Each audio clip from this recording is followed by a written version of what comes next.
So once we've already seen what we need to evaluate within a process, what we also need to look at now is which process to choose among all those processes, basically, that we might have evaluated, because usually we don't just evaluate one, but rather we either evaluate several. And within that process evaluation, what I always recommend is to break the process down into activities. So basically that process needs to be divided in such a way that I can identify what is the very first thing I do, right?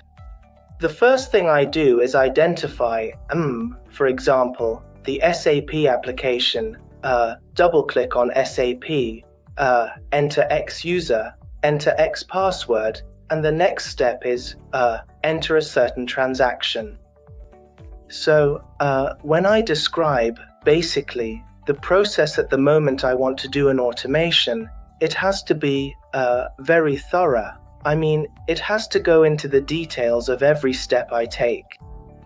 The better documented that is, the better, basically, or the easier it will be to automate that process itself, since the tech person who will be building the robot will have fewer questions about each step and what needs to be done, essentially, in every situation that might come up within the tool.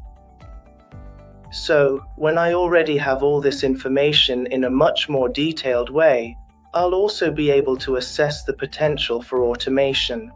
I'll be able to say whether this process is 100% automatable, or maybe it requires human intervention. I'll be able to evaluate if there are exceptions. I'll be able to assess the number of variables it might have or the number of users I'm going to need.